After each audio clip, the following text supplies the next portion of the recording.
Ok, entonces hoy corresponde continuar el estudio del Evangelio según Mateo, ¿no es cierto? Y nos habíamos quedado en el capítulo 19, versículo 22, y habíamos visto precisamente este pequeño pasaje que normalmente le solemos conocer o se le conoce como el pasaje del joven rico, ¿no es cierto?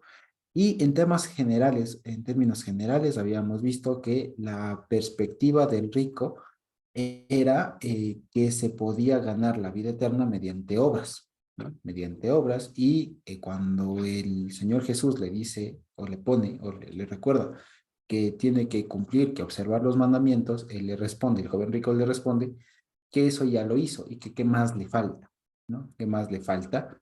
Y el Señor le dice que si quiere ser perfecto, que vaya, venda todo lo que tiene, lo de los pobres, y entonces venga y le siga, y entonces él se fue porque tenía muchas posesiones, ponemos, ¿no es cierto? Entonces, nada más que creo que aquí conviene saber una cosa, ¿sí?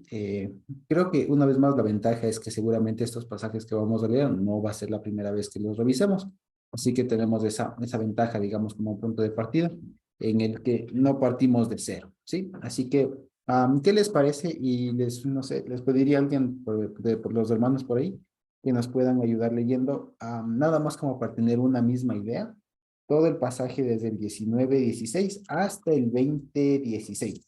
Fíjense ustedes. De pronto alguien por ahí se anima, lo tiene a la mano, de Mateo 19:16 hasta el capítulo 20, versículo 16. Es una porcioncita más o menos larga, pero creo que nos va a poner en contexto.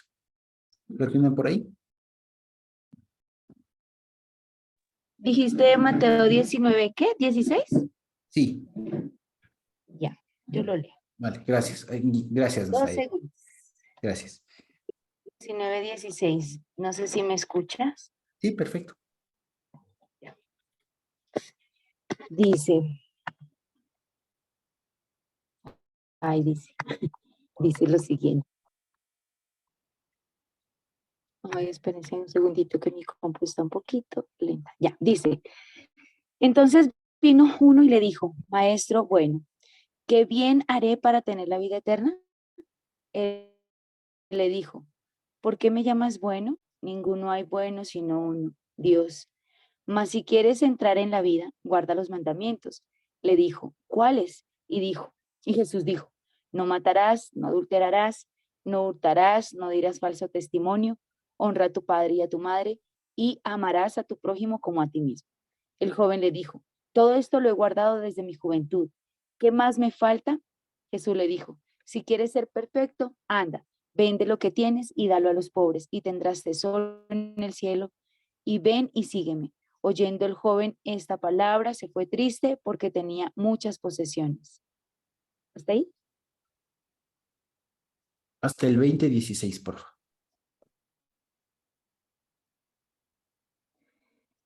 Entonces Jesús dijo a sus discípulos, de cierto os digo que difícilmente entrará un rico en el reino de los cielos.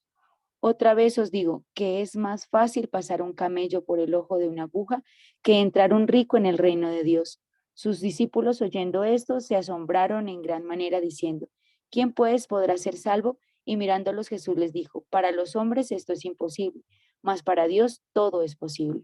Entonces respondiendo Pedro le dijo, he aquí nosotros lo hemos dejado todo y te hemos seguido. ¿Qué pues tendremos? Y Jesús les dijo, de cierto os digo, que en la regeneración, cuando el Hijo del Hombre se siente en el trono de su gloria, vosotros que me habéis seguido también os sentaréis sobre 12 tronos para juzgar a las 12 tribus de Israel. Y cualquiera que haya dejado casa, o hermanos, o hermanas, o padre, o madre, o mujer, o hijos, o tierras por mi nombre, recibirá 100 veces más y heredará la vida eterna. Pero muchos primeros serán postreros y postreros primero. Porque el reino de los cielos es semejante a un hombre, padre de familia, que salió por la mañana a contratar obreros para su viña, y habiendo convenido con los obreros en un denario al día, los envió a su viña. Saliendo cerca de la hora tercera del día, vino a otros que estaban en la plaza desocupados, y les dijo, y también vosotros a mi viña, y os daré lo que sea justo. Y ellos fueron, salió otra vez cerca de las horas sexta y novena, E hizo lo mismo y saliendo cerca de la hora 11, halló a otros que estaban desocupados y les dijo, ¿por qué estás aquí todo el día desocupados? Le dijeron, porque nadie nos ha contratado. Él les dijo, y también vosotros a la viña y recibiréis lo que sea justo. Cuando llegó la noche, el señor de la viña dijo a su mayordomo, llama a los obreros y págales el jornal, comenzando desde los postreros hasta los primeros. Y al venir los que habían ido cerca de la hora 11, recibieron cada uno. Al venir también los primeros, pensaron que habían de recibir más, pero también ellos recibieron cada uno un denario. Y al recibirlo, murmuraban contra el padre de familia, diciendo, estos postreros han trabajado una sola hora y los has hecho iguales a nosotros, que hemos soportado la carga y el calor del día. Él respondiendo dijo a uno de ellos, amigo, no te hago agravio, ¿no conviniste conmigo en un denario?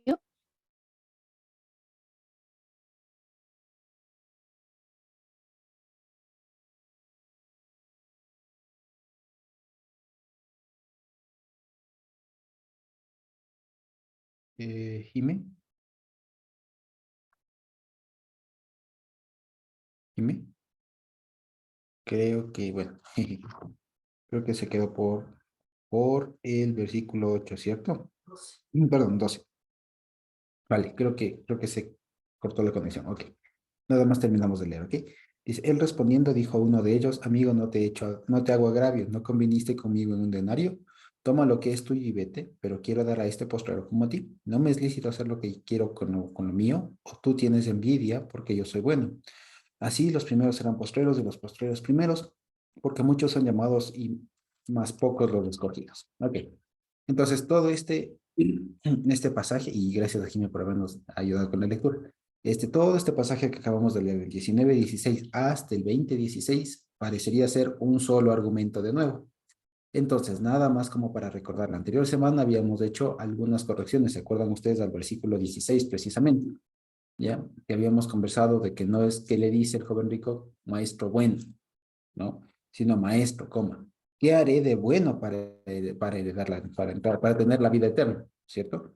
Y el Señor le dice, ¿por qué me conversas? ¿Por qué me platicas de lo bueno? Ninguno hay bueno, sino uno, ¿no es cierto? Pero si quieres entrar en la vida, guarda los mandamientos, ¿no es cierto? Y aquí hay una cosa, aquí hay una cosa que, digamos, les quisiera preguntar a ustedes esto. De todo esto que hemos leído, y casi que seguro que no es la primera vez que leemos esto, ¿de qué están hablando aquí? ¿Cuál es el tópico, digamos? ¿Cuál es el tema? ¿De qué se está tratando aquí? Con todo esto, con el joven rico, con lo de no es fácil que pase un camello en el ojo de una aguja, y con la parábola del padre, del hombre, de la padre de familia que sale a contratar. ¿Cuál es el tema? ¿Se les ocurre algo? A ver, participemos ahí. ¿Cuál es el tema ahí?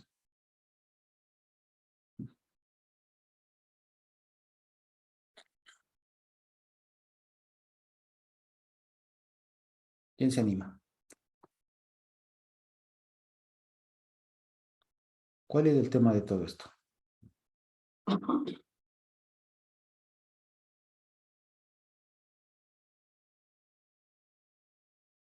A ver, ¿quién se anima a participar?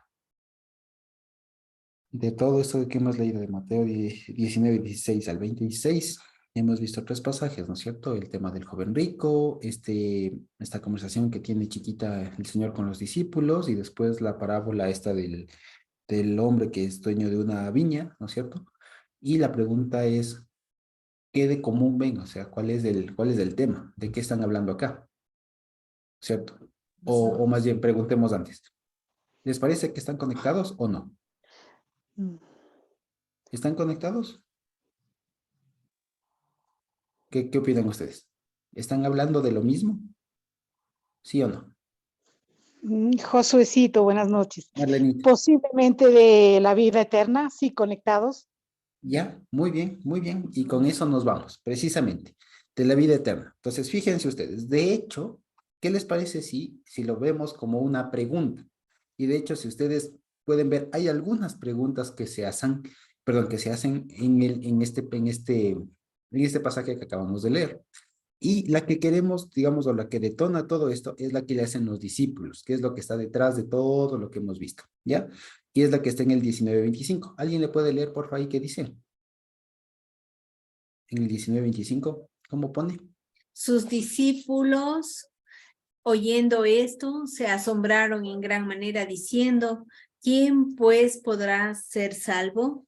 Vale, muchas gracias, Carmita. Entonces, fíjense, la pregunta que está detrás de todo este desarrollo es esto que está en el centro. Es decir, si pudiéramos leer todo, digamos, lo que, más dicho, todo lo que acabamos de leer del 19:16 hasta el 20:16, o parte o está sustentado en esta pregunta de aquí.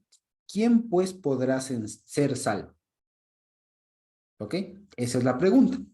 Entonces, fíjense ustedes, ¿ya? Entonces voy a compartir la pantalla un ratito para que lo tengamos más esquematizado. ¿Ok?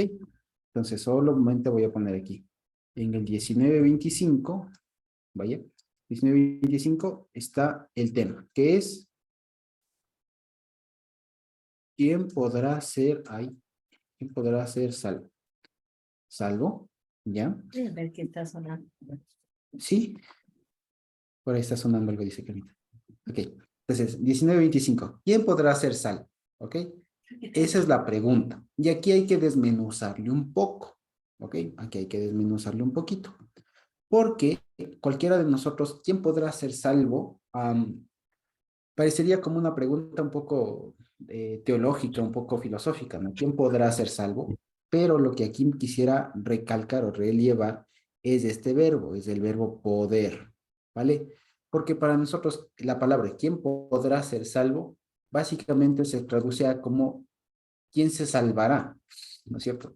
¿Quién se salvará? ¿No es cierto? Pero resulta que aquí es importantísimo ver esta palabra, el verbo poder, ¿vale? Porque ahí en griego aparece la palabra, bueno, la que es de dynamis, que es de poder, de potencia, en dínamos, que es donde viene dínamos y tal, que básicamente es la palabra para potencia, es decir, ¿quién tiene la potestad para ser salvo? Entonces, fíjense, no sé si vamos a ir dimensionando la pregunta. La pregunta es muy, muy potente y está hecha desde la perspectiva humana, porque desde la perspectiva humana, cuando le ponen el antecedente, ¿cuál ha sido? El antecedente es que una persona rica con suficientes recursos para hacer obras, el Señor les dice, eso es complicado que se salga. ¿Vale? Entonces la pregunta es, ¿y entonces quién puede ser salvo? O sea, ¿quién tiene la potestad, quién tiene el poder, quién tiene la potencia para ser salvo, para salvarse? ¿Vale? ¿Y cuál es la respuesta inmediata? ¿Qué dice el 26?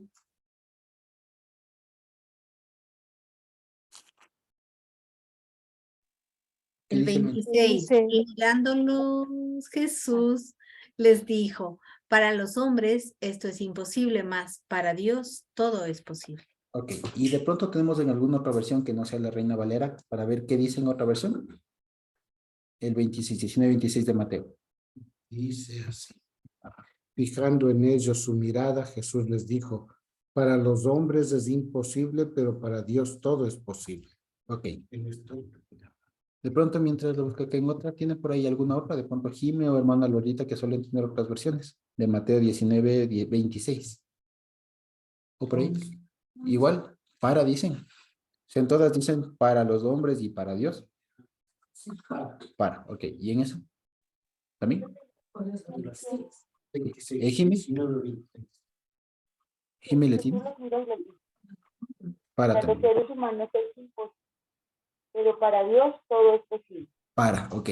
Ahí yo tengo una duda. No sé por qué ponen para. Ahí, no sé En si la en algún... Reina Valera Gómez dice otra forma. ¿Cómo dice Carmita? Mas Jesús mirándoles les dijo, con los hombres esto es imposible, pero con Dios todo es posible. Ahí está. Entonces, fíjense. Y aquí hay una cosa que creo yo que, no sé, tal vez les jugó un poco una mala pasada el griego, porque en griego dice para. O sea, dice la palabra para. Pero resulta que para vendría siendo un, ¿cómo se llama esto? ¿Una ¿Cómo se llama? preposición? No, es un cognado. Es un cognado. Son palabras que suenan igual en diferentes idiomas, pero que significan cosas diferentes. Ya, la palabra, la preposición para en griego, viene de, o es la preposición que se usa Sí. incluso en español para decir paralelo, o paralelepípedo, o paraeclesial, paramilitar. ¿Qué significan estas palabras? Por ejemplo, una organización paramilitar, ¿qué significa? No es que estamos allá. ¿Qué es paramilitar? No es que está fuera. Contra. ¿Cómo? Contra. No es en contra. ¿Qué es Paralelo a los militares. Exacto, paralelo, semejante. Exacto. Por eso es que a veces para es junto, significa junto. Y por eso es que no sé por qué acá le ponen con. Digamos, no sé por qué acá le ponen para los hombres. Me parece que les ganó la, o sea, se dejaron llevar porque ahí en griego dice para, porque dice para teos. Ya, entonces pusieron para Dios, pero no es para Dios. Ahí está en griego y eso es con. Por eso es que en esa versión que leyó Carmita dice para. De hecho, en mi versión aquí en inglés, por ejemplo, ponen with men. O sea, con los hombres. Entonces, fíjense, ¿quién podrá ser salvo? Y el Señor les queda viendo, ¿cierto? Imagínense esa mirada así de, con los hombres, salvarse es imposible, o sea, no hay potencia, ¿ya? Sonaría como si eres impotente, alguna cosa así, ¿ya? Hay impotencia en los hombres para salvar, pero con Dios, no para Dios, ¿sí? Pero con Dios, o del lado de Dios, si se quiere, esto es posible, es decir, hay poder para, ¿vale? Entonces, si podemos, ¿quién podrá ser salvo? Entonces, aquí la pregunta es que Jesús, más bien dicho, Jesús lo que pasa es que entiende o les entiende el corazón de ellos y piensan que hay la forma, o más dicho, una forma que ellos entendieron de salvarse es que es a través de los hombres, o sea, por el hombre mismo salvándose, ¿no? O sea, ¿quién podrá ser salvo? Y él les dice, por los hombres, no, porque no tienen poder para salvar, ¿ya? En cambio, Dios sí tiene, pues, sí tiene poder para salvar, ¿de acuerdo? Eso es lo que está diciendo ahí. Entonces dice, ¿quién podrá ser salvo? ¿Sí? ¿Quién podrá ser salvo? Y dice, con los hombres, no, con Dios, sí. ¿Por qué? Porque los hombres no tienen poder y con Dios sí, porque Él sí tiene el poder para salvar. Esto, de otras maneras, ¿qué significa? Con los hombres, ¿qué significa? Con sus propias fuerzas.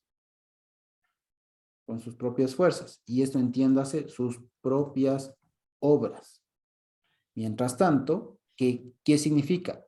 Con el poder de Dios, ¿no es cierto? Que es igual a su obra. Fíjense ustedes.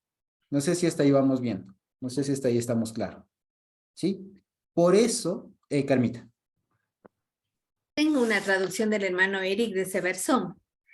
Dice, fijando en ellos la mirada, Yehoshua les dijo, junto a los hombres esto es imposible, mas junto a Dios todo es posible. Y cuando pone junto a Dios, entre paréntesis, al amparo de Dios, Ajá.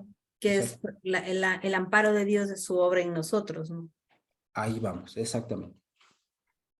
Entonces, fíjense ustedes, lo que quiero relevar es esto, y es en el aspecto, porque a ver, porque esto es una cosa que, como les digo, para nosotros parecería estar bastante claro, pero no está por demás repasarlo. Por algo el Señor Jesús se tomó digamos, del tiempo de inspirar al escritor de Mateo esta buena cantidad de versículos al respecto.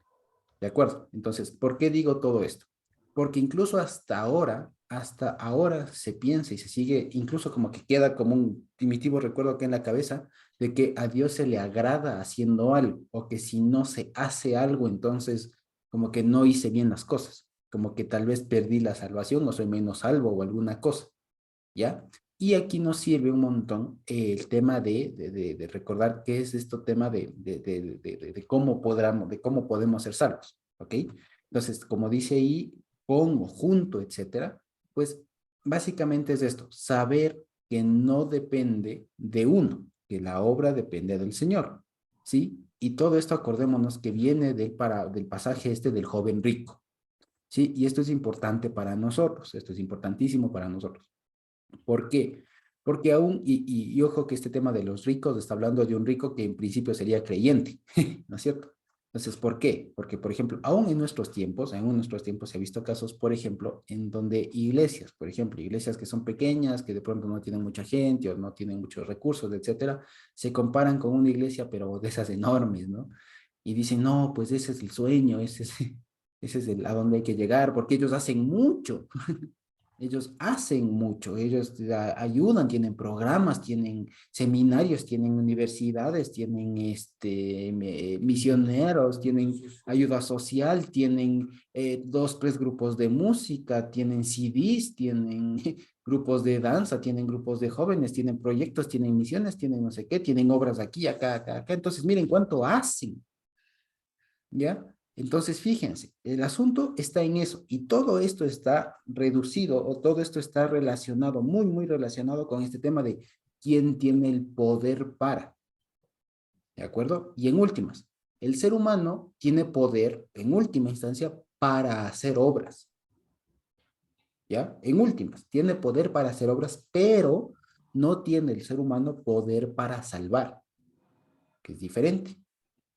¿De acuerdo? Entonces, esto nos tiene que quedar muy, muy metido acá, que no es por cuánto uno haga, que es lo que dice Romanos. No depende del que corre, sino del que tiene misericordia, del que tiene piedad. ¿De acuerdo? Entonces, quiero hacer mucho, mucho énfasis en esto para que nos quede muy, muy claro, porque ahora esto parecería que para nosotros, digamos, ya no es nuevo, digamos, no habría que hacerle mucho énfasis, pero en realidad es muy, muy importante que lo tengamos muy cimentado por el montón de cosas que se hacen. Es como por ejemplo, cuando algún hermano varón, por ejemplo, Dios le habla y llega a comprender, por ejemplo, que tiene que pasar por la circuncisión, por ejemplo, que tiene que hacerlo. Entonces muchos dicen, ¿pero para qué si ya eres salvo? ¿No? O algunos dicen, no, es que lo hago para hacer más. Y uno dice, no, no, no, no, no, es que no es cuánto hagas. Y es lo que siempre se ha debatido.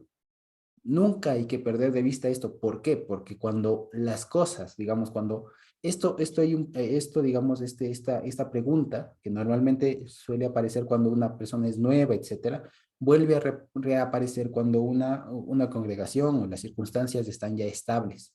Y cuando las cosas ya comienzan a marchar lo suficientemente bien y ya no se ocupa mucho de las cosas que a veces, de pronto, una iglesia nueva se comienza a preocupar, ¿no es cierto?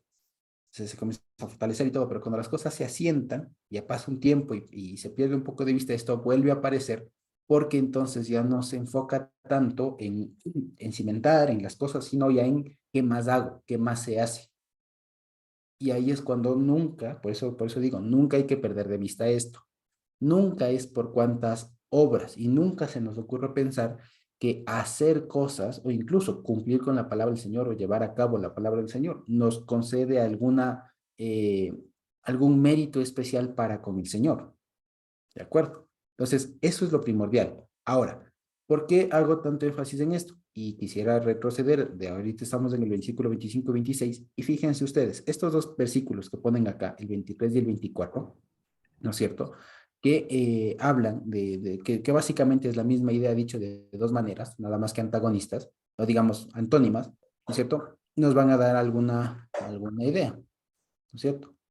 Entonces, fíjense ustedes, voy a leerla. Dice, entonces Jesús dijo a sus discípulos del 19:23, de cierto, o sea, ahí dice, amén les digo que difícilmente entrará un rico en el reino de los cielos, ¿ya?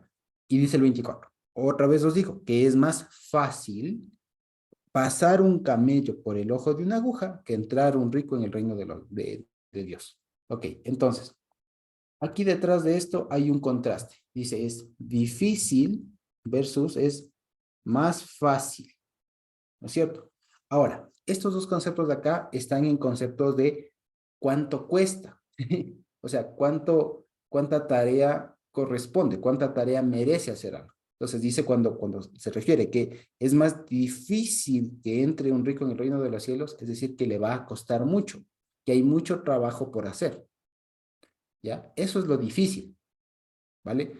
Lo difícil aquí está representado, se debe entender como algo que representa muchos recursos, ¿ya? Que implica mucha obra, digamos así, que implica mucho trabajo.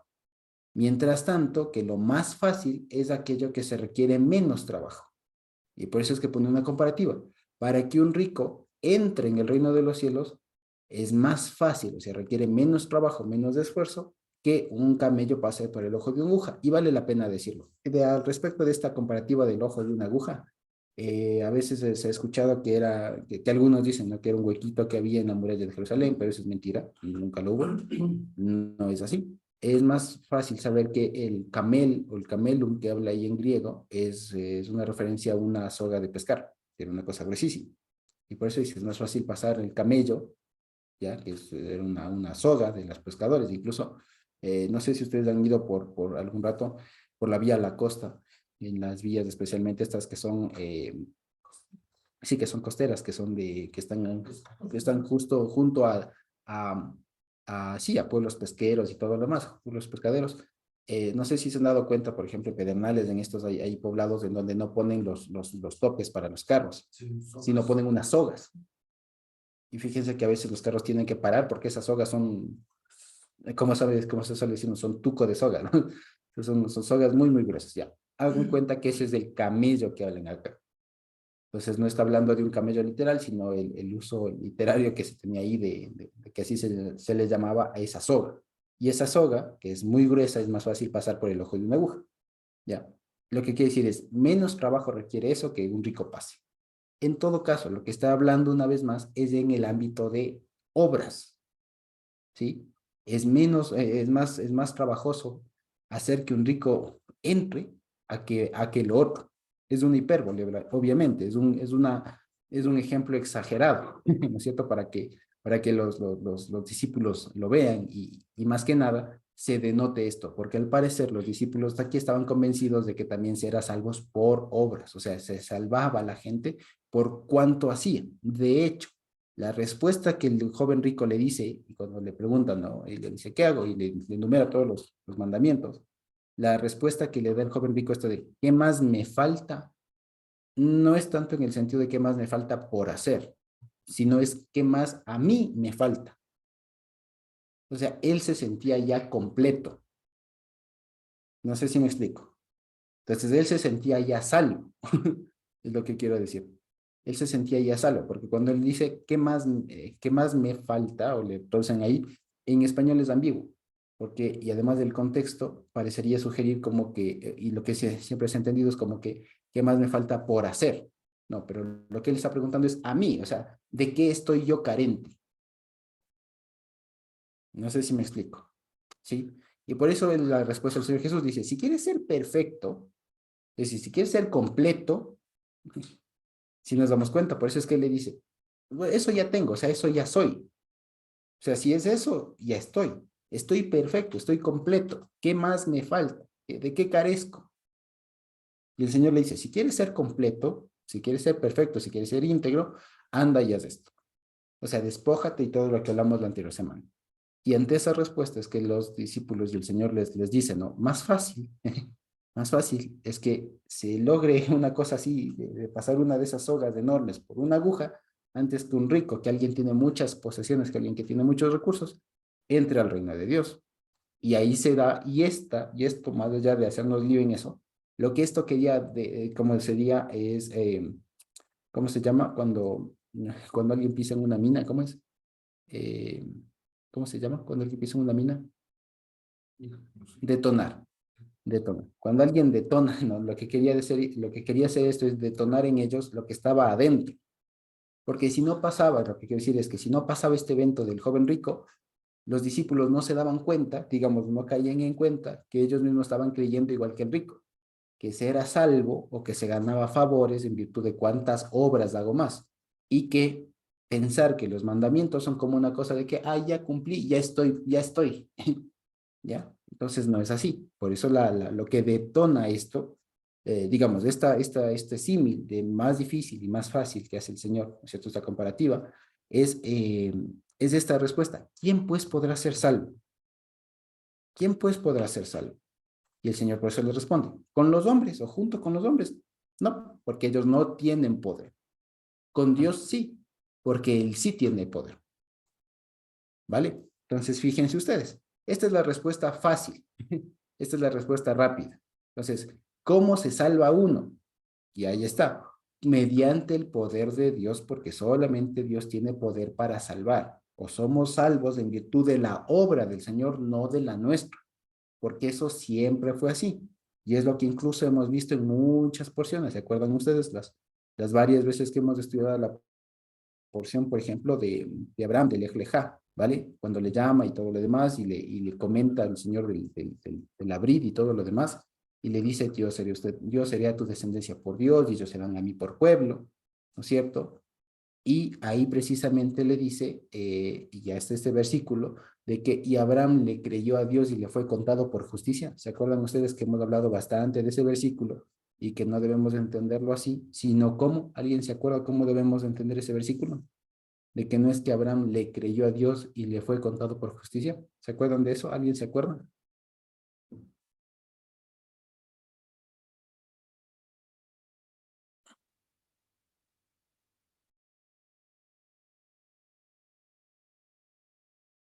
¿Alguien se acuerda cómo deberíamos de entender ese versículo? De allá de Génesis 17 o 15, si no estoy mal.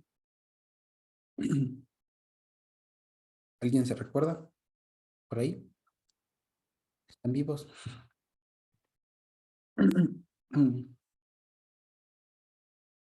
¿Alguien recuerda?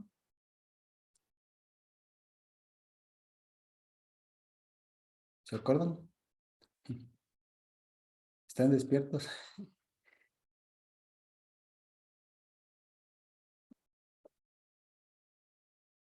¿Nos acordamos? ¿No? Si no, hacemos de acuerdo. Ese versículo de ahí de Génesis, que cuando dice que y Abraham le creyó a Dios y le fue contado por justicia, lo debemos entender que no es que Abraham le creyó a Dios, sino que Abraham recibió y exhibió la fidelidad del Señor, y esa fidelidad es la que se calcula o se computa como el estándar por el cual los seres humanos somos salvos. ¿De acuerdo? ¿Se acuerdan eso? ¿Nos acordamos de eso? Sí. Ahora sí nos acordamos. ¿Sí? ¿Sí nos acordamos o no? Sí, Natita dice que sí. Ok. Por ella les creería a los demás. Vale, entonces, eso es lo que quiere decir acá. ¿Por qué? Vale, Jimé también. Ok. Entonces, fíjense ustedes, todo esto debe estar bastante cimentado en nuestra cabeza. Por eso les digo, parecería fácil decir, sí, sí, sí, es que no somos salvos por obras. De hecho, a cualquier persona, especialmente hermano cristiano, que le digamos, hermano, alguien es salvo por obras, le va a decir, no, somos salvos por gracia. Pero es que a veces eso no se logra dimensionar mucho, no se logra dimensionar bien, porque a veces, como se suele decir, se llega a vivir con muchas contradicciones. Entonces, como les digo, a veces se suele decir, por ejemplo, se ha visto muchas personas que dicen eso. Claro, si le preguntan a alguien, hermanito, ¿usted es salvo por fe o usted es salvo por gracia o por las obras? Es decir, por la gracia. Pero en cambio se sienten muy pecadores y algún domingo no van a la iglesia, no van al culto, como se suele diciendo.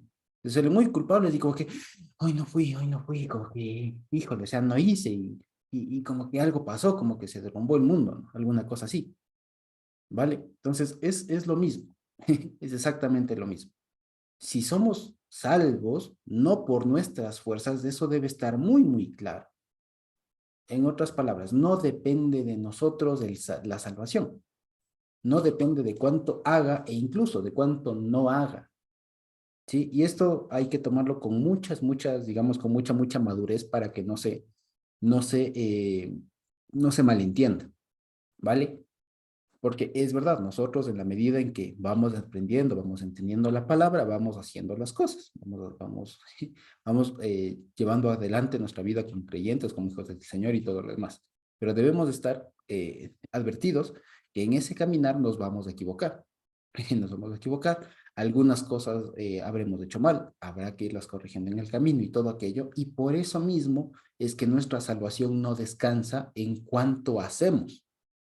Vale, fíjense ustedes cuánto, y si no, hagamos memoria de cuánto de nuestra práctica cristiana el Señor nos ha permitido corregir hasta ahora, enmendar mucho. Fíjense ustedes. Y por eso es que no podemos decir, no, es que solo cuando comencé a aprender 2 o 3 palabras en hebreo, entonces sí fui realmente salvo. No, debería decirles que no, sino que nosotros hemos sido salvos cuando el Señor nos tocó. Así incluso, y fíjense, o sea, tan potente es esto, que nosotros, por ejemplo, hoy tranquilamente podemos decir que claro, o sea, de hacer, por ejemplo, la famosa oración de fe, como normalmente suelen hacer, tal vez no es lo más adecuado, tal vez no es lo más bíblicamente correcto, digamos, lo más bíblicamente apegado, ¿sí? Como si el Señor, como la oración de, Señor, te recibo como mi Señor y mi salvación, o mi Señor y Salvador, o te acepto, ¿no? Tal vez no es lo mejor. Y seguramente nosotros repetimos así. Y muchos de nosotros conocimos con esa oración. Pero bendito Dios que no es por obras. ¿Sí me explico? Entonces nadie de pronto no se ponga mal y se ponga a cuestionar de que, uy, ¿cuándo habré nacido de nuevo? Cuando aprendí a decir shalom. No. Nosotros nacimos de arriba cuando el Señor nos tocó porque la medida de la salvación siempre fue su fidelidad, siempre fue su gracia, independientemente de cómo nosotros lo hayamos enseñado, lo hayamos pronunciado, incluso enseñado, ¿sí? A eso es a lo que me refiero, ¿vale? Porque dentro de obras también entra la categoría de muchas, entre comillas, creencias, doctrinas, teologías. Por eso es que se acuerdan ustedes que alguna vez conversábamos que muchas personas, muchos hermanos incluso, murieron creyendo en la Trinidad, murieron y dieron su vida creyendo en la Trinidad, en el rapto y un montón de cosas que ahora sabemos que no es lo mejor sostener, pero nadie les va a decir que por eso no son salvos. ¿Me explico? Porque nadie es salvo por obras. Somos salvos en la medida en que Dios nos ha salvado. ¿Sí me explico? Entonces, todo este pasaje, todo esto es súper importante incluso para nosotros, para que estemos tranquilos, para que estemos tranquilos, porque de otra manera, también el otro extremo es caer en una especie de paranoia de no sentirse tranquilos o no sentirse confiados o seguros con lo que se está haciendo y pensar el tema, y por eso es que muchos al final terminan resbalando, porque se llenan de esta idea de, ¿y si ahora tampoco estoy bien? Y si ahora tampoco estoy bien, entonces estoy creyendo mal y entonces no soy salvo. Y entonces no estoy obedeciendo a Dios, y si no obedezco a Dios soy un pecador, entonces tengo que hacer bien, y en su afán de hacer las cosas, entre comillas, bien, terminan descarriados. Entonces lo que quiero decir con todo esto es una extremada confianza que nos tiene que dar, que nosotros, una vez más, no somos salvos por cuánto nosotros hacemos, por qué que nosotros creemos, o por cómo nosotros practicamos tal o cual cosa en este camino, sino en la medida en que Dios nos ha salvado. ¿Sí? A eso es a lo que me refiero. Y por eso es que es importantísimo esto.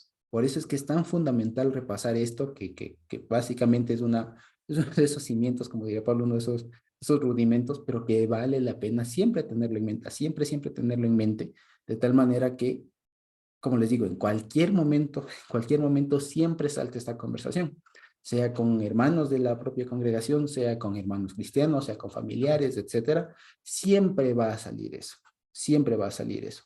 Y es importante incluso, tan importante, que nosotros incluso aprendamos a identificar cuando una persona está amparada no en la, o sea, no en la gracia, literalmente, no en la fidelidad del Señor, sino en una obra.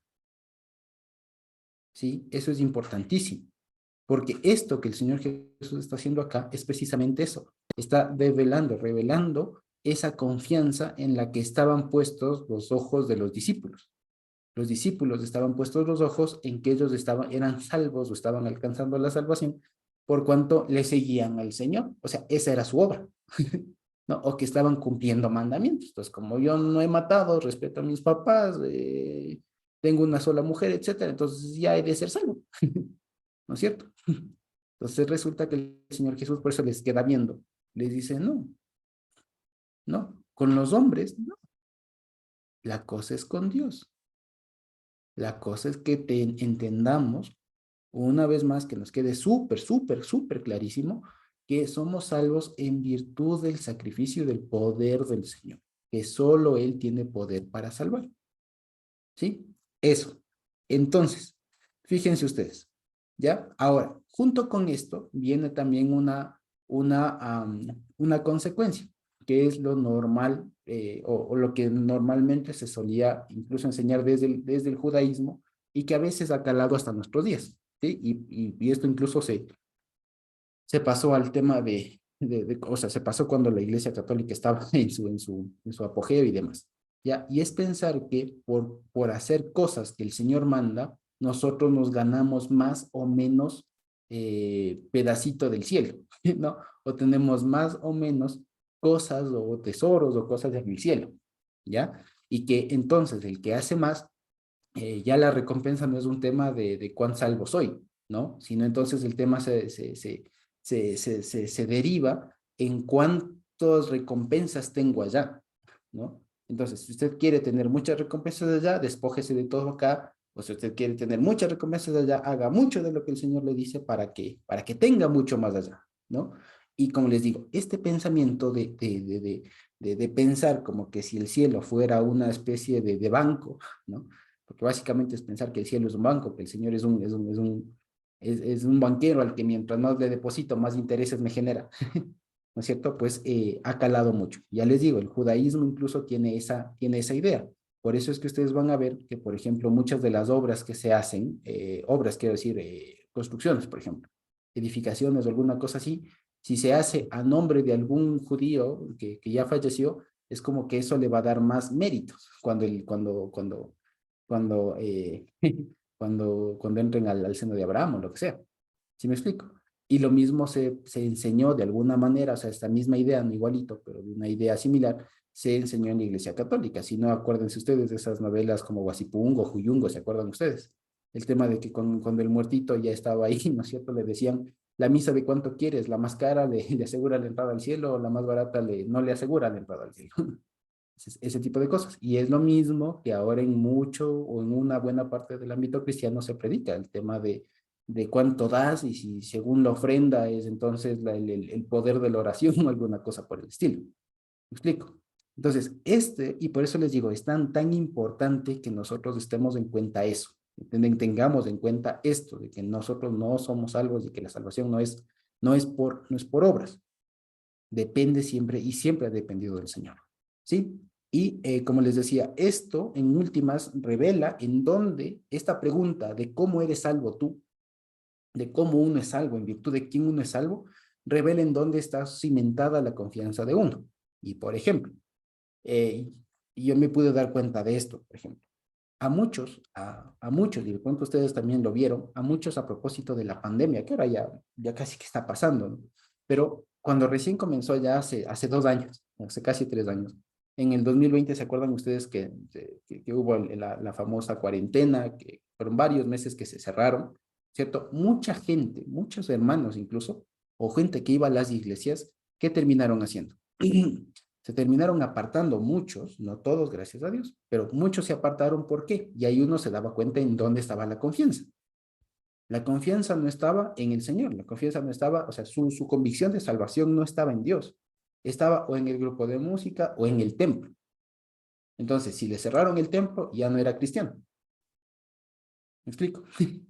Entonces, si ya no iba a tal cosa, ya no era cristiano. Entonces, esta pregunta de cómo eres salvo, cómo, en virtud de qué uno es salvo, a uno le revela eso.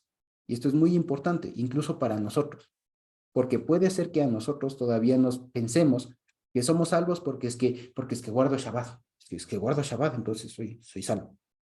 Sí, es que prendo las velitas, es que pongo el pancito, pongo el vino, es que sí, entonces por eso soy salvo. No, y vale la pena, nosotros no somos salvos porque guardamos Shabbat, o porque no guardamos. ¿Me explico? Nosotros somos salvos porque el Señor Jesús murió por nosotros. Vale, es lo mismo. Uno es salvo no porque tengo la cirugía ahí de la circuncisión, ¿no? Soy salvo porque el Señor me murió por mí, porque Él me salvó. Por eso soy salvo. ¿Me explico? Entonces, no soy salvo porque es que nunca he matado a nadie. No. Eso está bien, eso entra en otra categoría. Pero usted es salvo y somos salvos por cuanto Dios nos ha salvado. ¿Sí? Y como les digo, esto revela en últimas en dónde está nuestro corazón. E incluso, ¿por qué le seguimos al Señor? Es que Él me ha prometido casa, me ha prometido una vida eterna. O sea, ¿le sigues a Dios por eso? O sea, ahí está el tema. Ahí está. ¿Por eso? No, porque si es que es así, pues está siguiendo mal. Y de eso precisamente es lo que va la siguiente parábola, la de la persona que tiene su viña, la del dueño de la viña. ¿Sí? Entonces los discípulos precisamente le dicen eso. Señor, nosotros dejamos todo. ¿Qué nos aguarda? ¿Qué recompensa hay? Y el Señor, ¿qué les dice? Fíjense ustedes, de aquí me llamó mucho la atención cómo podemos entender esto. Porque se puede entender de dos maneras, ¿sí? Entonces, en el versículo 28 dice, Jesús les dijo, cuando les dice, bueno, desde el 27, entonces respondiendo Pedro le dijo, he aquí nosotros le hemos dejado todo y te hemos seguido. ¿Qué pues hay para nosotros? Ahí no dice tendremos, ¿no? ¿Qué hay para nosotros? Y eso es un hebraísmo, ¿qué hay para nosotros? Y Jesús les dijo, amén les digo, que en la regeneración, ¿y eso le suena a algún concepto? La regeneración, ¿le suena algo? La restauración. Ujú. No, ha de ser en la segunda vida, que es la regeneración, ha de ser la segunda vida. Ya, Bueno, nosotros ya nos levantemos con cuerpos gloriosos. así es. Y le suena, está muy bien, pero eso se acuerdan que tiene un nombre. ¿Cómo le solemos decir a eso? La consolación, Exacto, la consolación. ¿Y en hebreo? el tikkun, No tanto. Con M. Exacto, la menujá, ¿no es cierto? La consolación, la restauración, etcétera. ¿No es cierto? Entonces, cuando el Señor venga en la restauración y la regeneración, etcétera, ¿no es cierto? ¿Qué otra forma de decirlo? ¿Cómo es? Cuando el Hijo del Hombre se sienta en el trono de su gloria. O sea, esto, la regeneración y cuando el Hijo del Hombre se sienta en su gloria, es lo mismo. Son dos nombres de la misma cosa, dos nombres del mismo evento. ¿Ya? Dice ustedes, ¿no es cierto? Cuando pase esto, dice ustedes que me han seguido también se sentarán sobre 12 tronos. Y ahí de pronto quisiera ver cómo, si es que alguna otra versión traduce de alguna manera diferente esta última parte del versículo 28. ¿Ya? Porque la Reina Valera pone para juzgar a las 12 tribus de Israel. ¿Ya? Entonces, mientras buscamos nada más decir, ¿no? Que esto se suele entender que entonces, cuando el Señor venga, van a estar 12 tronos, ¿cierto? Van a estar 12 tronos y como que los 12 apóstoles ahí sentados y entonces ellos como que juzgando, ayudando en el juicio a las dos tribus, y entonces esto da un montón de interpretaciones, como que ellos van a juzgar a los judíos y entonces el Señor a los gentiles o alguna cosa así. Entonces, no sé si es que en alguna otra versión dice algo diferente, o sea, si es que en esta última parte no dice esto de para juzgar a las 12 tribus. ¿Ya? No sé si es que en alguna versión de por ahí dice algo diferente a esto. O sea, algo diferente a para juzgar a las 12 tribus. Acá dice solo juzgando a las 12 tribus de Israel. ¿Cómo dice ahí? Juzgando a las 12 tribus de Israel. Juzgando a las 12 tribus. ¿No es cierto? Ya. ¿Por ahí alguna otra versión que diga algo diferente?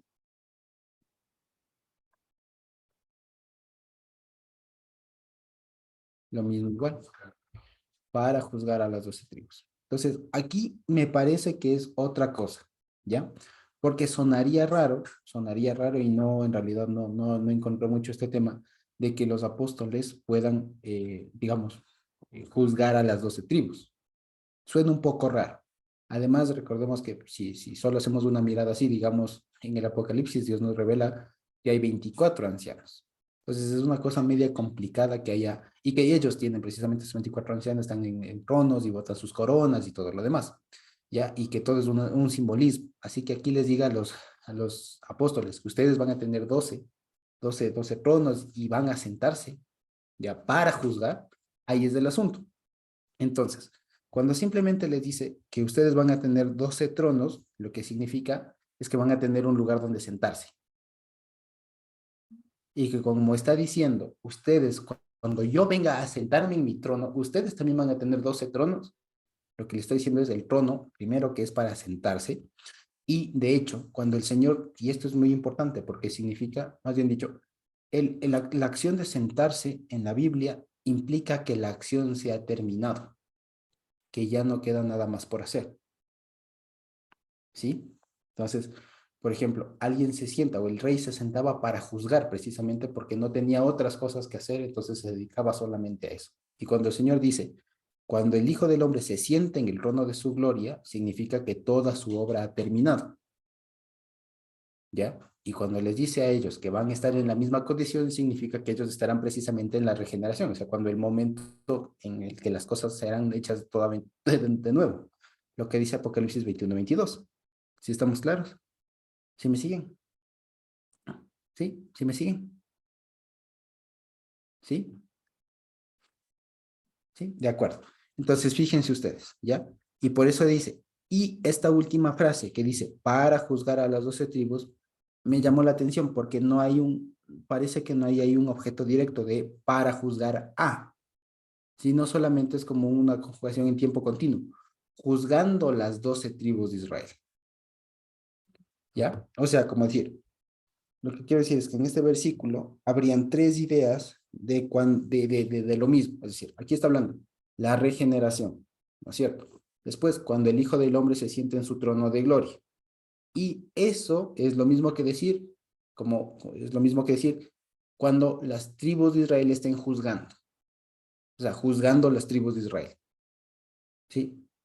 Es decir, no debemos leer o no deberíamos leer para juzgar a las 12 tribus, sino juzgando las 12 tribus de Israel.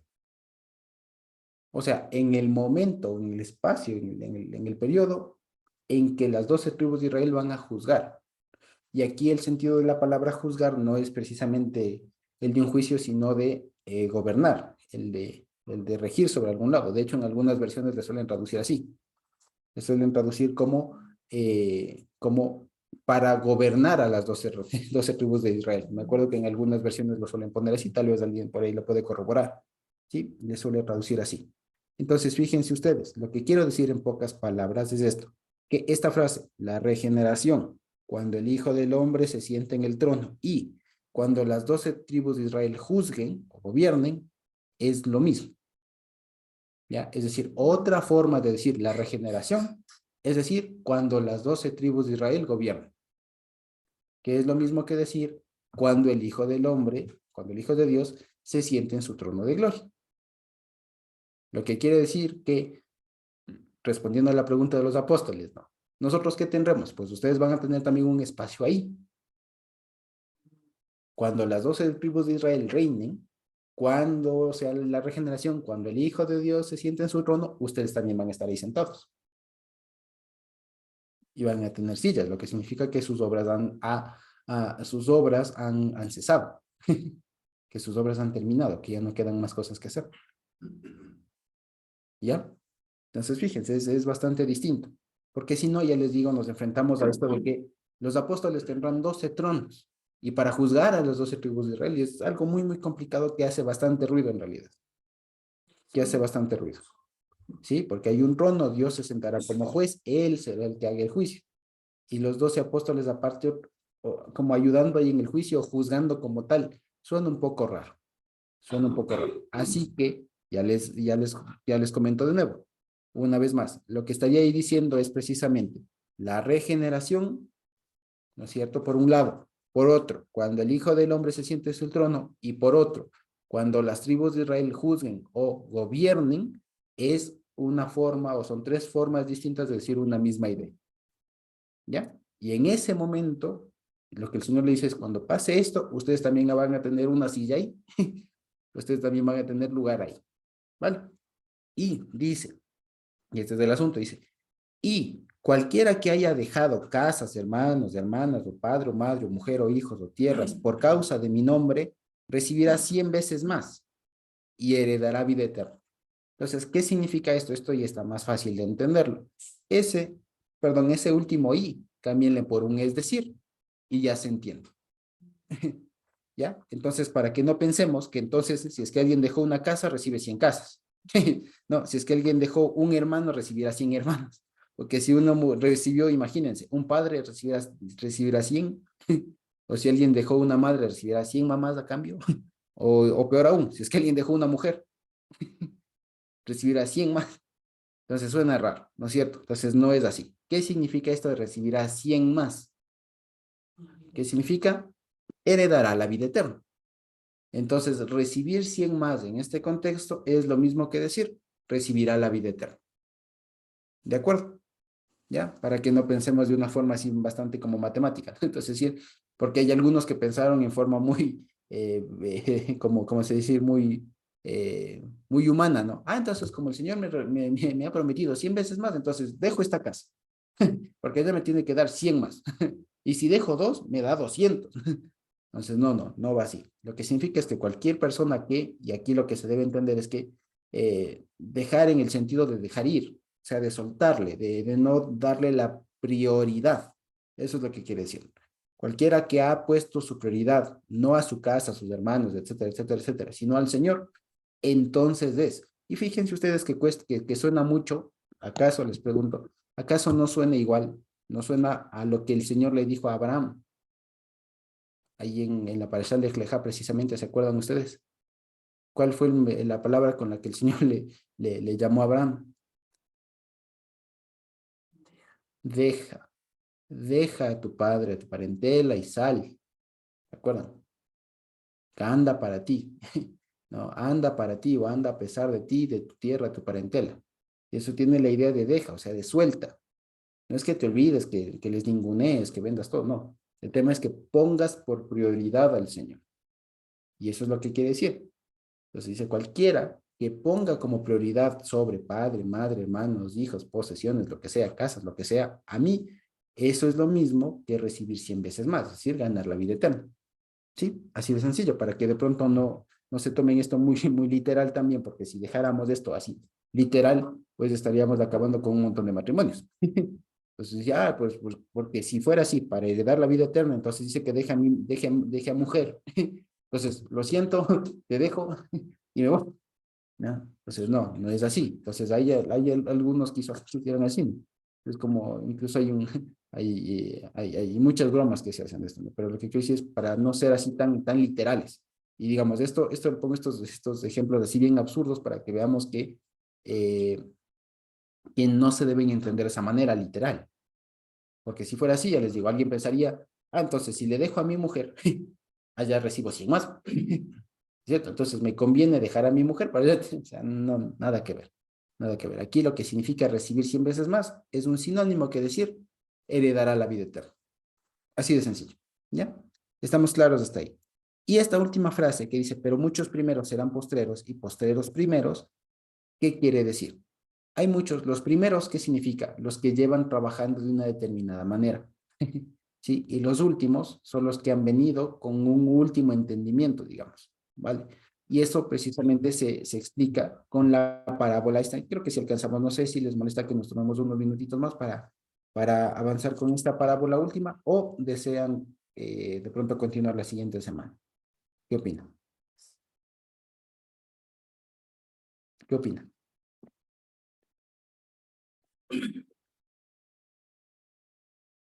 ¿Continuamos? ¿Continuamos o no? ¿Continuamos? ¿Sí? Sí, Josuecito, por mí sí, está bien. Vale, ok, de acuerdo. Entonces, con el permiso de Marlenita. Vale. Entonces, como les decía, sí, creo que conviene también terminar esto porque es una misma idea. Entonces, fíjense. Ahora, como ya lo leímos, lo que quiere decir es esto. En el fondo también debemos saber que lo que estaban pensando los discípulos era que mientras más obras hago, perdón, más mérito o más premios me gano allá en el cielo, en la vida venidera. ¿No es cierto? Entonces el Señor les baja los humos con una parábola diciendo, a ver, el reino de los cielos es semejante a un hombre, a alguien que tenía posesiones, que tenía una viña, y llamó a sus obreros a diferentes horas. A los que llamó primero, les dijo que les iba a pagar un denario todo el día, que era precisamente el salario mínimo de un día, un denario era eso, ¿ya?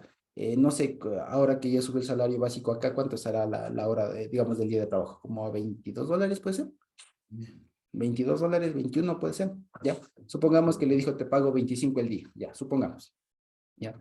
Que te pago 25 el día, ya, para ponerle en nuestra moneda actual, $25 el día. Eso es lo que significaría un denario. Un denario, una vez más, era el salario mínimo diario, ya. Entonces eso les ofrece a los que sale primero. Después dice que sale a la hora tercera, después sale a la hora sexta, después sale a la hora novena. Y aquí debemos saber que más o menos los días o las horas, más bien dicho, del día se contaban a partir de las 6 de la mañana. Así que cuando sale a la hora tercera, a la hora tercera primero sale a las 9. Cuando sale a la hora sexta, sale a las 12. Cuando sale a la hora novena, ¿sale a qué horas?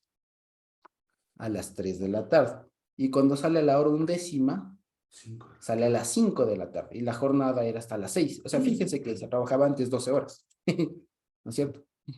¿Ya? Entonces sale a la hora 11 y sigue contratando más gente. ¿No es cierto? Y aquí lo importante es lo que se da al momento de la paga. Porque la orden que da el padre de familia, como le ponen aquí, o el dueño de la viña, es que le da al mayordomo, le dice, págales desde los últimos. Paga desde los últimos. Entonces, el que trabajó 1 hora, le va dando un denario. O sea, le dice, trabajaste 1 hora, toma tus $25. Al que trabajó desde las 3 de la tarde, o sea, trabajó 3 horas, tenga $25. Al que trabajó 6 horas desde las 12 del día, tenga sus $25. Al que trabajó desde las 9 de la mañana, tenga sus $25. Y aquí dice, ¿no? Y el que trabajó desde el principio, pensó que le iba a tocar más. ¿Ya? Entonces dijo, si al que trabajó 1 hora le da 25, a mí haciendo el proporcional, me tendría que dar un montón, ¿no? Me tendría que dar 125 o más, bueno, el proporcional me tendría que dar mucho. Y cuando llega a su turno, le da el denario que acordaron. Y él se enoja. Dice, ¿pero por qué? Yo trabajé más. Fíjense, yo hice más. Yo aguanté el sol, yo aguanté desde la mañana, y este que viene al último, le haces igual a mí. ¿Ya? Entonces, fíjense. ¿Ya? ¿Y era por qué? Porque una vez más, esto de quién hace más obras es injusto. ¿Ya? Y eso es lo que está detrás de todo esto. ¿Por qué? Porque es importante que Dios sea el que ponga el estándar y no nosotros. Porque nuestras condiciones son diferentes. Porque no es la misma realidad la de todos. Si no, como les digo así, bastaría nada más con hacer una tabla de nuestros salarios, por ejemplo. Y ahí nos vamos a dar cuenta cuán iguales somos solo en eso. A eso súmenle si hemos nacido en una casa, si tenemos casa propia, si no tenemos casa propia, solo en lo económico, ¿no? Porque nuestras condiciones no son iguales. Y por eso es importantísimo que Dios sea el que ponga la medida para salvarse. Porque si fuera una medida humana, nadie se salvaría. O solo unos pocos. ¿De acuerdo? Y eso no es lo que el Señor quiere. Se formarían jerarquías. Y fíjense ustedes, ¿acaso no en las instituciones religiosas se terminan formando jerarquías de quienes son en realidad salvos, de quienes son los ungidos, entre comillas, de quienes les llega únicamente la revelación? ¿Me explico? Eso es lo que el Señor está aquí diciendo. No, aquí todos son iguales. Aquí heredar la vida eterna se hereda, ¿no es cierto? Se gana, tanto si trabajó 1 hora, cuando ya estaba el sol bajo, imagínense, 5 de la tarde, ¿no? Cuando el sol estaba bajo, cuando tal vez ya estaba acabado todo, ¿no es cierto? Imagínense, o sea, supongamos en una viña que tienen que recoger las uvas, sacarles, no sé, o sea, cargar todo el tema de empacarles, transportarles un montón de cosas. Imagínense qué es el que llega faltando 1 hora. ¿No es cierto? O sea, imagínense ustedes, ¿qué se hace en 1 hora de trabajo? No se hace mayor cosa en realidad. Bueno, no sé, de pronto muchos de nosotros trabajamos en oficinas y les aseguro que a veces la primera hora del trabajo del día se nos ven a sentarnos. En llegar, que saludan, que timbran, que no sé qué, que no sé cuánto, que hace frío, una agüita, un cafecito, alguna cosa. En asentarnos a veces se va 1 hora, que ya llega el compañero que saluda, que no sé qué, que no sé cuánto. En eso se va 1 hora a veces, no sé si se han dado cuenta. Al menos en mi entorno es así. Estamos bien conversones, creo. Entonces, se va una media hora, a veces hasta más. Solo en el tema de llegar, de cómo estás, cómo has pasado, que no sé qué, que no sé cuánto, que he visto tal cosa, que la noticia, que esto, que el otro. En saludarse se va un buen tiempo. Ahora imagínense ustedes, ya al final del día, ¿no es cierto? No se hace nada casi. es cierto? Y a ese que en teoría no hizo nada, o casi no hizo nada, le da el mismo premio que el que hizo mucho en todo el día. Y esto, por ejemplo, yo le había escuchado que podía ser valorado en cuanto a la intención del trabajo, ¿no? A la intensidad del trabajo. Entonces, suele decir, pero supóngase que el que llegó al último trabajó con toda la gana y el que trabajó desde el principio hizo a medio gas. Independientemente de eso, aquí lo que está diciendo y el reclamo que le hacen es, yo trabajé más que el otro. Yo trabajé más, yo hice más, tuve que aguantar más. Y me igualas al otro. Entonces, fíjense, lo que está detrás de este pensamiento de ser salvo por obras es el tema del ego. Es el tema muy humano. Es decir, yo hice más, yo valgo más que el otro. Eso es lo que está en el fondo. Y por eso es tan peligroso esto. Y por eso es que el Señor precisamente, y esto va ligado precisamente de los recursos, porque el que tiene más recursos hace más y se cree más, tiende a creerse más. Entonces, fíjense, por eso es que Dios nos ha dado la oportunidad de relacionarnos a mí desde chiquito con pastores, con iglesias y todo lo demás, y hay una cosa que es como que les ganan la moral, como se dice, ¿no? A veces viene un pastor de una iglesia, un líder de una iglesia más o menos grande, de unos 100, 200, 300, y viene como súper confiado, hasta cómo se paran y todo es diferente, ¿no? Como a veces viene un pastor de una iglesia humilde, de unos 15, de unos 20, llegan así, y usted, hermano, yo soy de una iglesia de 20. Entonces, es esa cosa. En el fondo, esto es darle un golpe al ego. O sea, decir que no importa cuánto hagas, que no depende de vos. O sea, no depende de que tengo 20, 30 años. Eso al Señor no le importa, en últimas, quiero decir. El Señor nos ha ofrecido la misma recompensa a todos. Por eso es que a nosotros no nos debe sorprender que el que estuvo en la cruz, ahí con el Señor, el mal llamado ladrón bueno, ¿no es cierto?, sea tan salvo como nosotros. ¿Qué hizo él? ¿Qué alcanzó a hacer? No alcanzó a hacer es nada. ¿Me explico? Y él estará junto con nosotros, que igual hemos hecho un montón de cosas y tal vez hemos que sufrir, que aguantar algunas bullying, cualquier cosa. De ahí para allá, ¿no? Que tiene que aguantar un montón de cosas. Y ese es tan salvo como cualquiera de nosotros. ¿Ya? O muchos que, exacto, que se convierten en el hecho de muerte, etc. Entonces, fíjense ustedes, eso es lo que a nosotros nos suena injusto.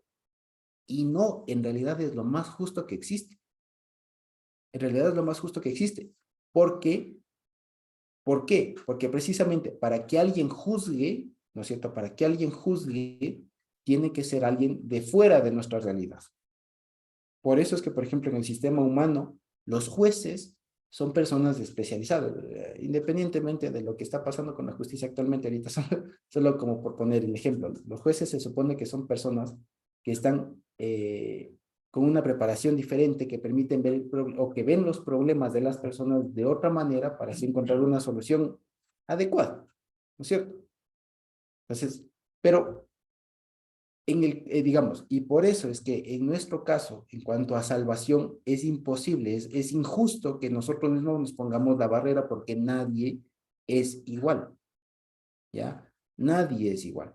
Y ya les digo, basta nomás compararnos o ponernos así y poner los salarios de todos ahí y van a ver cuán desiguales son, ¿no? Vaya a ver cuánto las deudas que tiene cada uno, etcétera, etcétera. Y no les digo ya si es que vemos los títulos, cuánto ha estudiado alguien, o cuánto ha viajado, cuánto conoce, cuánto ha leído, cuánto ha comido, cuánto sabe cocinar, sus, no sé, afinidades deportivas. O sea, si nos ponemos así a comparar, van a ver el montón de diferencias, ¿ya? Y ahora, igualarles a todos esos, de decir, ¿y cómo les mido a todos esos? Ese es el problema. Y por eso es que el Señor dice, ustedes, por todo eso, porque los seres humanos tienden a ser desiguales y tienden a decir que su desigualdad es mejor que la otra, que el del otro, ¿no es cierto? Entonces, por eso mejor, lo más sabio aquí, lo más justo, es que Dios ponga la medida. Y ya.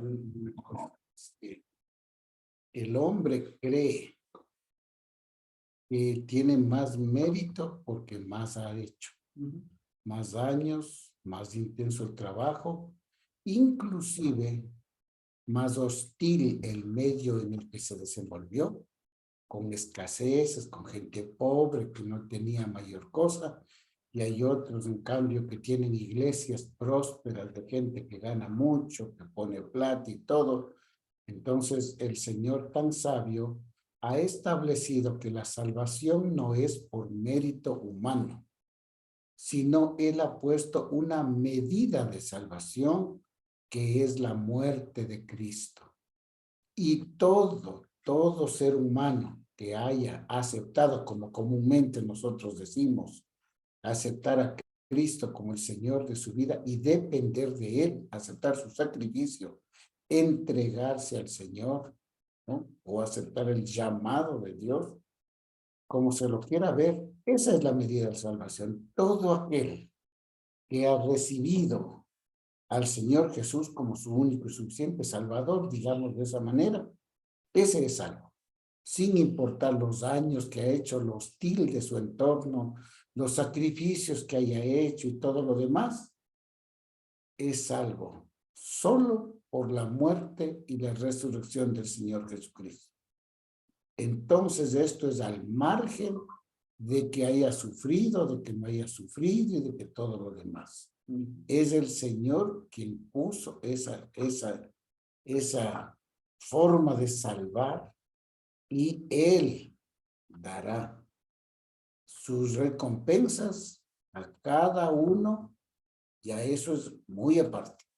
Pero la salvación es únicamente no por los méritos del hombre, sino por la gracia del Señor Jesús y por su obra redentora. Entonces, fijémonos, ¿no? Por eso les decía, todo este tema que se puede resumir tranquilamente de somos salvos por gracia, ¿cierto? Y que eso todos lo sabemos y es una de las primeras cosas que uno aprende, ¿cierto? Somos salvos por gracia y tal. Pero resulta que eso en el fondo tiene muchas implicaciones. Y ya en el fondo, lo que está luchando, lo que supera o lo que digamos, sí, supera, digamos, esto de ser salvo por gracia, significa que antigual es lo único que nos hace iguales. ¿Ya? Y por eso es que el apóstol Pablo, después se acuerdan ustedes, creo que es en Corintios, dice, y por eso ya no hay pobre ni rico, ya no hay hombre ni mujer, ya no hay esclavo ni libre, ya no hay griego ni escita, creo que dice, ¿se acuerdan ustedes? Ya no hay bárbaro ni escita. ¿Se acuerdan? Entonces, ahí entendemos por qué es esto. Porque es que, claro, el griego frente a un escita tenía una diferencia. Entonces, era más honroso ser griego. Entre ser hombre y mujer en la época, incluso hasta ahora, en algunos aspectos, es más provechoso ser hombre. En otros es más provechoso ser mujer. ¿Ya? Pero cuando es en términos de salvación, resulta que todos somos salvos, no por nosotros, sino por el estándar, por la medida que ha puesto Dios. ¿Ya? Porque ya les digo, sino, como suele decir, creo que es un dicho, ¿no? Esto de que todos somos los mejores dependiendo con quién nos comparemos. ¿No es cierto? Entonces, es como decir, claro, el Ecuador es, por ejemplo, la selección de fútbol del Ecuador es buenísima si la comparamos con Qatar. ¿O no? ¿No es cierto? Pero en cambio, si la comparamos con Brasil o con Francia, pues ya no. ¿No es cierto? Y es lo mismo. Y es lo mismo que comparar como ahora sabían decir, ¿no? Cualquier cosa es mejor que, por ejemplo, cualquier cosa, como solían decir, ¿no? Acá recién me contaban que, claro, unos compañeros se fueron a un evento en Cuenca, ¿no? Y Cuenca, al menos en el ámbito jurídico, es como que una de las ciudades más top, ya más top, más serenas, más serias, como que más avanzadas. Ya, entonces, claro, van estas personas allá y les dicen, pero ustedes están muy adelante, o sea, como que echándoles flores, ¿no? Y es, bueno, sí, bueno, con tal de no ser Guayaquil. Con tal de no ser Guayaquil. Entonces, claro, pues la comparación es como que la medida está acá, ¿no? Entonces, ese era el asunto. Entonces, claro, y lo que relieva este ejemplo muy jocoso es precisamente eso, que nosotros, y ese es el problema, que nosotros nunca decimos, sí, yo soy malito, alguna cosa así, ¿no? A menos que tengamos algún complejo, alguna cosa por ahí, pero si no, siempre vamos a intentar despuntar. Y si no, fíjense ustedes, y es lo que, por ejemplo, nos pasaba a nosotros, por ejemplo, y les cuento, a veces cuando habían estas congresos de iglesias y todo lo demás, iban, cada cual mandaba sus representantes, entonces ahí el tema de conocerse, y tú qué haces, y tú cuál, ¿no? Entonces era bien curioso que ninguna iglesia estaba mal. Ninguna iglesia estaba mal. Todos estaban con proyectos, todos estaban con un montón de niños, todos estaban con los cultos llenos, todos estaban bien. Todos estaban bien. Porque claro, llegaba el uno que tenía un montón de cosas y claro, se decía lo que hacía, que era descriptivo, ¿no? En cambio el otro quería también ponerse a eso. Decía, no, yo también estoy haciendo esto, también estoy. Claro, hasta que se les visitaba y ahí decías y todo lo que nos dijo no es verdad. O a veces decían, tenemos proyecto de niños, tenemos proyecto de música, tenemos aquí, y resulta que el mismo era aquí, acá. Entonces tenían un montón, pero eran 2 o 3 personas haciendo lo mismo, ¿no? A diferencia de otras iglesias que eran que sí tenían su organización y tal. Entonces, lo que quiero decir es eso. O sea, cuando planeamos la vida en función de obras, es muy complicado porque siempre van a haber desigualdad, siempre van a haber desigualdad. Y por eso es que el Señor nos manda a no poner los ojos en el hombre, a no poner la potencialidad en el hombre, sino en aquella que viene del Señor, especialmente en esta en cuanto a salvación. Ya en cuanto a qué Dios le permite hacer qué cosa a cada uno, es otro tema. Y Dios bendiga a todos los que tienen un montón de proyectos, un montón de áreas de trabajo, digamos. Dios bendito, ¿sí?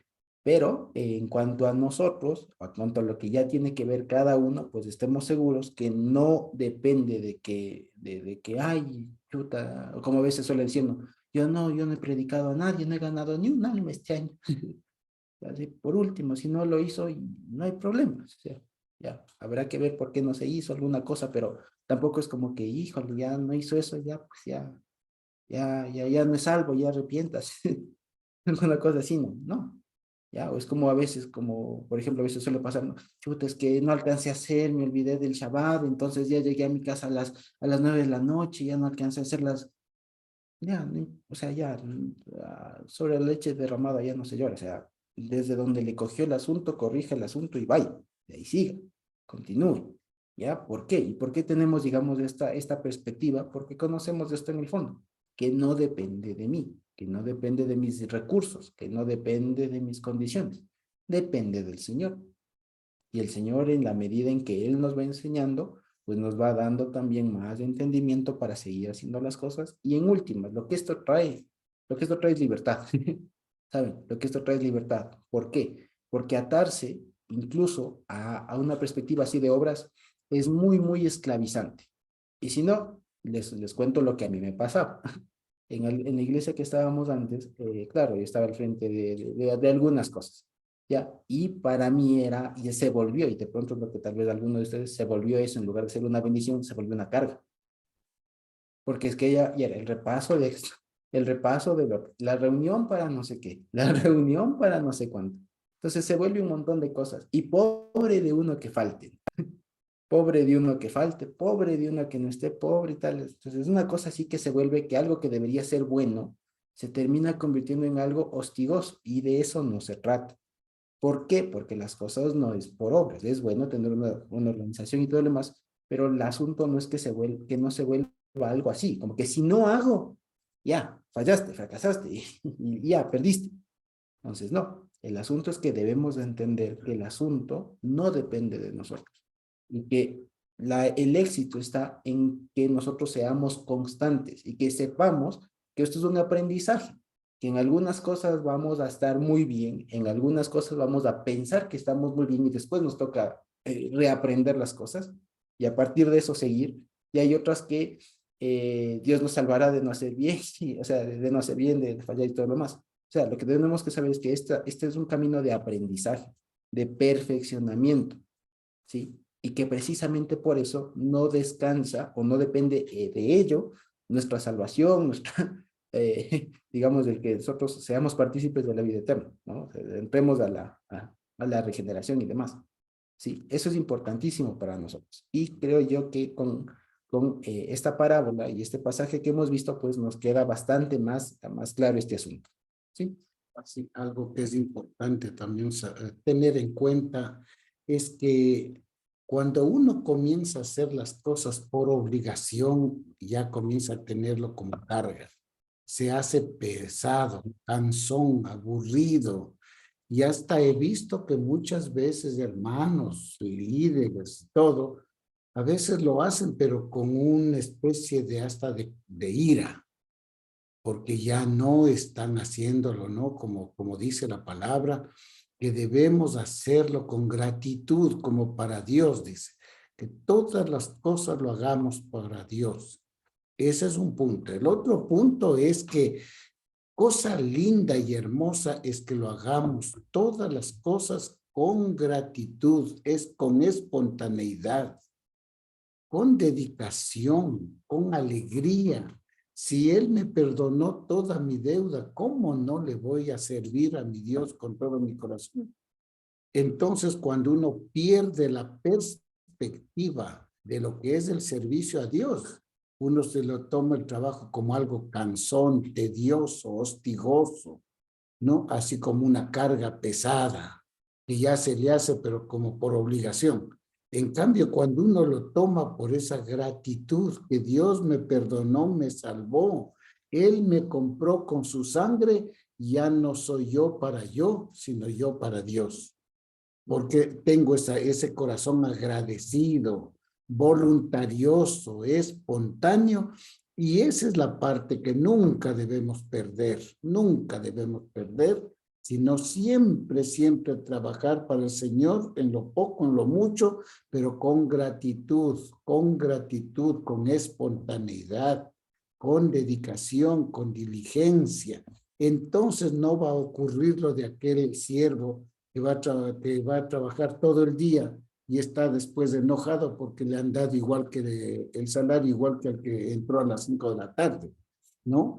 Nosotros trabajamos para nuestro Dios, no tanto por la paga, sino por gratitud de la paga adelantada que ya nos dio, que es la salvación, ¿no? Ser salvos. Entonces eso nos mueve a servirle al Señor con gratitud, con amor, con generosidad, como Él se entregó para nosotros. Entonces, por lo menos la palabra dice que debemos servirle con espontaneidad y con gratitud, con generosidad.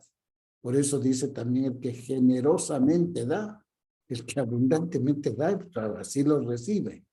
Nunca hay que hacer las cosas por vanidad, por vanagloria, ni por nada, sino por gratitud al Señor.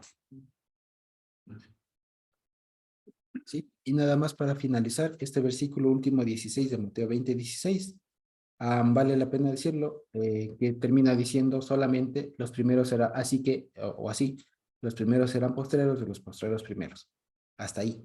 Y lo último que dice, porque muchos son llamados y pocos los escogidos, parecería estar añadido. ¿Sí? Así que simplemente este pasaje terminaría con la primera parte.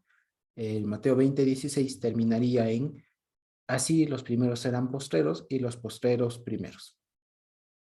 Y ya, ¿vale? Entonces, con ello no sé si tenemos preguntas, comentarios, y si no, creo que podemos ir terminando por ahí. ¿Tenemos alguna pregunta, algún comentario por ahí? ¿No? ¿Ok? Vale. Entonces, bendito Dios que nos permite estudiar.